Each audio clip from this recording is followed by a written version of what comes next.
রমাদান যে আসতেছে আপনাদের ভাল লাগে? রমাদান নাম শুনলেই মুমিন হৃদয়ে বয়ে যায় প্রশান্তির ফল্গু ধারা, ঠিক কিনা? শাবান মাস আসলে, রজব মাস আসলে সাহাবারা কি করতেন আসুন আমরা দেখি কিভাবে তারা রমাদানকে ওয়েলকাম জানাতেন। রজব শাবান আসলেই ওনারা রমাদান পর্যন্ত পৌঁছার আকুতি, আগ্রহ আর ফরিয়াদ আল্লাহর কাছে জানাতেন আর বলতেন, ইয়া আল্লাহ, রমজান পর্যন্ত আমাদের হায়াত বাড়িয়ে দাও। আল্লাহুম্মা বাল্লিগনা রমাদান, আল্লাহ তুমি রমজান পর্যন্ত আমাদের পৌঁছে দাও। আল্লাহুম্মা বারিক লানা ফি রজব ওয়া শাবান ওয়া বাল্লিগনা রমাদান, আল্লাহ রজব শাবানে বরকত দাও, আল্লাহ রমজান পর্যন্ত তুমি আমাদেরকে পৌঁছে দাও। আওয়াজ করে পড়েন আমিন। আমার প্রিয় চাঁপাইনবাবগঞ্জের ভাইরা, গত বছর অনেকের সাথে আমরা একসাথে রমাদান কাটিয়েছি, তাদের অনেকে দুনিয়াতে এখন বেঁচে নাই, এরকম আছে না নাই? এই যে আরো 7 দিন বাকি রমাদান আসতে, এই 7 দিন পর্যন্ত আমরা রমাদান পাবো, কোনো গ্যারান্টি আছে? আচ্ছা, এই বছর যদি খুশনসিব হয় আমাদের, আমরা যদি পাই, আগামী বছরও যে রমাদান আমরা পাবো, কোনো গ্যারান্টি আছে?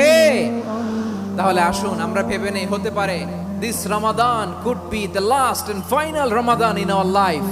হতে পারে এই রমাদানই হতে পারে আমার জীবনের শেষ রমাদান, ঠিক কিনা বলেন?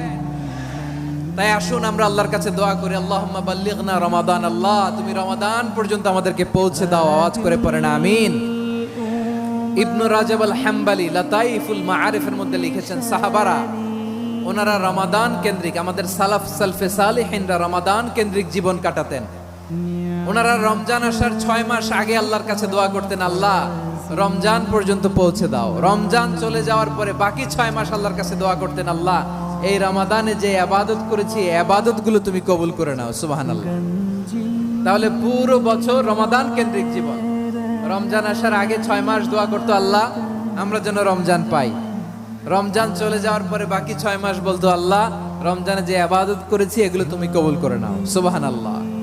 আবার এই শাবান মাসে আল্লাহর হাবিব সাল্লাল্লাহু আলাইহি ওয়াসাল্লাম সবচেয়ে বেশি রোজা রাখতেন। কানা ইয়াসুমু শাবানা কুল্লাহ, সবচেয়ে বেশি রোজা রাখতেন শাবান মাসে। ওয়া কানা ইয়াসুমু শাবানা ইল্লা কালিলা, শাবানের অল্প কয়েকদিন ছাড়া পুরো শাবানটাই বিশ্বনবী রোজা রাখতেন। সুবহানাল্লাহ পড়েন। এই শাবানে আপনারা রোজা রাখছেন তো? রাখছেন? আল্লাহ তুমি কবুল করো, আমরা সবাই পড়ি আমিন। এই শাবান শেষে আমাদের মধ্যে আগমন করবে রমাদান, এবং এই রমাদানুল মুবারক আল্লাহ তাআলা আমাদের জন্য সিয়াম ফরজ করেছেন। কি ফরজ করেছেন?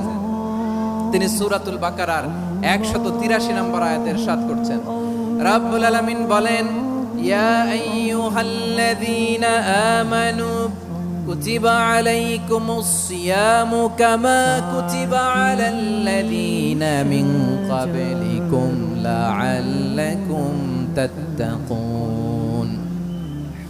আল্লাহ বলেন, ও বিশ্বাসীরা শোনো শোনো, জন্য সিয়ামকে ফরজ করা হয়েছে, ঠিক যেমন ভাবে তোমাদের পূর্ববর্তী উম্মতদের উপরও সিয়ামকে ফরজ করা হয়েছিল, লাআল্লাকুম তাত্তাকুন, যাতে করে তোমরা সবাই মুত্তাকি হতে পারো। সুবহানাল্লাহ বলেন, যাতে করে তোমরা আল্লাহ সচেতন হতে পারো।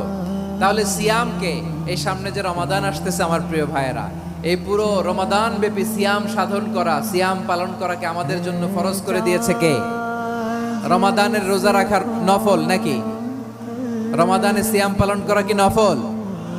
সুন্নাত? তাহলে কি ফরজ? আওয়াজ করে বলেন, রমাদানের রোজা রাখা কি ফরজ? এটা শুধু আমাদের উপরই ফরজ না, আমাদের আগে যত জাতি গোষ্ঠী এই পৃথিবীতে এসছে সবার উপরে সিয়াম পালনকে ফরজ করেছে কে? সবার উপরে আল্লাহ তাআলা সিয়াম পালনকে ফরজ করেছিলেন। তবে ধরনটা ভিন্ন ছিল, এক এক জাতি গোষ্ঠীর জন্য এক এক ধরনের ছিল। আমাদের জন্য সিয়াম ফরজ টানা 1 মাস 30 দিন বা 29 দিন। কোন কোন উম্মতের উপর 30 দিন না, মাত্র 3টা রোজা ফরজ ছিল। কয়টা? আমাদের 1 মাস সিয়াম ফরজ। পূর্ববর্তী অনেক উম্মতের উপর 1 মাস ছিল না, 3টা ফরজ ছিল। কয়টা? প্রতি মাসের 13, 14, 15 ফরজ ছিল তাদের জন্য। কারো জন্য